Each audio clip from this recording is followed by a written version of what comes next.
Hanggang ngayon nahihirapan pa rin ako. Di ba sinabi ko sa inyo na magagawa ulit ako ng content? Nahihirapan pa rin ako hanggang ngayon. Ano ba talaga ang bablog ko?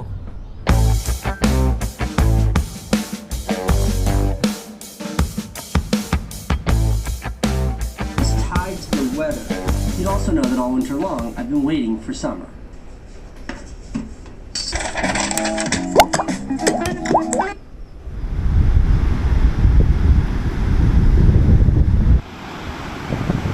Ngayon guys, ang naisip ko, sumama sa mga sa mga tiyuhin ko para mangisda. Pero paano? Paano guys? Kita nyo naman sobrang lakas oh. So, anong gagawin ko? Dadayo talaga kayo? Ang lakas ng loob nyo. Saan punta nyo kasal? Batangas Lobo, wala dito eh. Doon muna Lakas ng loob nyo. magbaba ka sakali. Ilang araw kayo doon? Mga depende. Kung may date eh. May date eh. Diretsyong Kasama niyo pala si Justin. Kailan? Dalawa? Si Maki kasama niyo? Ay, salamat. Wala ka naman inyong bangka. Ingat lang ha. Grabe, lalakas ng loob nila. Sabi nila normal lang daw yun sa kanila. Sabagay, sa mga mandaragat normal lang talaga ang ganyang alon. Kailangan, sabi nga nila, kailangan sabayan mo yung alon. Sa mga kalambat, nandito po si Kabenjo, magagawa ng ating lambat.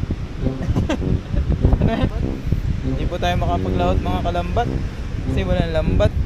Ginagawa po ang lambat. Tulungan muna natin si Kabenjo dahil wala pa naman tayong gagawin. Tulungan natin to. Kasalamig. Tingnan, namamalukag ka sa lamig. Mga kalambat. Ano ba? Bading ka natin, Skay? Bading. Titingnan ko lang itong mga kalambat. Hanggang paggupit ako. Gupitan mo na lang ako. Well, pagupitan mo na lang ako. Kaya? Pagkatapos mo. Yan. Pupuguyan mo naman. Baka Hindi, depende sa mukha. baka imbis na panapataw kay Pogi ng Mindoro, hindi na. Baka hindi na maging Pogi ito. So, tara na. Wala naman tayo may tutulong kay Kuya Bito kasi hindi man tayo masyadong maalam sa lambat. Ang alam lang natin mga ng isda. Okay na naman, natik ko na lahat ng internet ko. Walang problema, stable. Pero guys, ito, may dumating tayong parcel. So guys, pag na-check ko na yung mga wifi, pag nakita ko na walang problema at stable naman yung internet ko, so may isa pa akong side hustle. So tumatanggap ako ng mga nagpapa-repair ng mga cellphone. Ayan. Tapos in-order ko yung mga pyesa gaya nito. Ito. Basag siya, hindi mabuhay. Talagang box. Sa loob ng box. Tanga. Bakit may box pa ulit? Kala ko box na naman eh. No? Box sa loob ng box. Sira ako. Ay, ba ako sa camera? Pangit ka na. Tara, nagpapagupit na ako. Yan! Sick.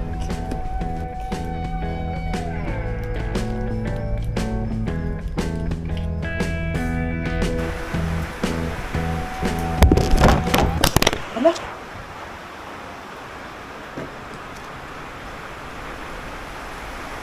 Okay ka lang ba?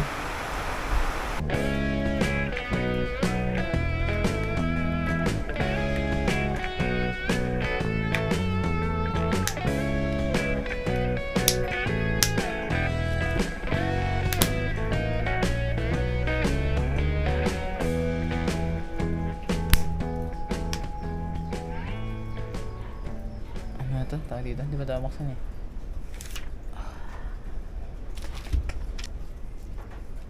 Okay ya? Ayos. Muli na naman. So, yun guys, ito ang napagtanto ko sa mga pinaggagawa ko ngayong araw. May mga taong magtataka kung bakit, ba't hindi nila ako maghanap ng trabaho? Bakit ganon? So guys, ito naman ay para lang sa sarili kong opinion at hindi ko naman sinabing tama itong decision ko at tama itong ginagawa ko. Kasi, iba pa rin talaga yung may trabaho ka guys. Yung meron kang araw-araw, pumapasok ka, tapos meron kang sahod, kada linggo, kada buwan, ganon. Yun, para sa akin naman guys, ang katuwiran ko naman, mas gusto ko yung pakiramdam na na wala sa akin nagmamando, na yung trabaho ko ay depende sa gawa ko, o kaya depende kung ano yung effort na ibinibigay ko. Ganun ba? Kaya kung hindi ako gagawa, wala. Ganun. Huwag nyong bibitawan yung trabaho na kung anong meron kayo. Kunyari, pumapasok kayo sa opisina, huwag nyong bitawan yan. Kasi ako, hindi ko naman sinabing tama ko dahil talagang isa sa maling desisyon na nagawa ko ay ito.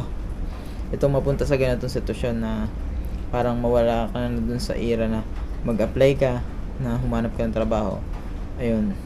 Yun, mawala ka sa ganun. Parang na-split na yung landas mo papunta dun sa diskarte na lang talaga. Diskarte ka na lang ng diskarte. Hindi nyo ba napapansin? Yung mga matagal na nagtatrabaho, ang gusto nila, makaalis sa trabaho, makapagawa ng business, at para maging stable. Tapos, sa katulad ko naman, na hindi nakakapagtrabaho, kaya gumawa ng business, at sumahas sa mga side hustle, nagsasabi naman sa inyo na huwag niyong bitawan ang inyong trabaho. Ang ibig kong sabihin guys, habang wala ka pang ipon, habang hindi mo pa kayang mag-build ng sarili mong business, kung ano man yung gusto mo, kung ano man gusto mo maging, huwag ka munang bibitaw sa trabaho mo kasi napakahirap ng walang trabaho. Totoo yun. Tulad ko, tignan mo naman, wala akong magawa. Gagawin ko ito, pagkatapos nito, mag-edit naman. Kung tama rin ako, magpa-PUBG, mag-ML, magko-code. Kung wala kang disiplina talagang hindi mo mabibitawan yung mga ganung bagay na puro laro, mahihirapan kang makaahon. Sa ngayon, yun muna ang ating vlog. Dito muna tayo magtatapos. Thank you for watching. See you on our next vlog.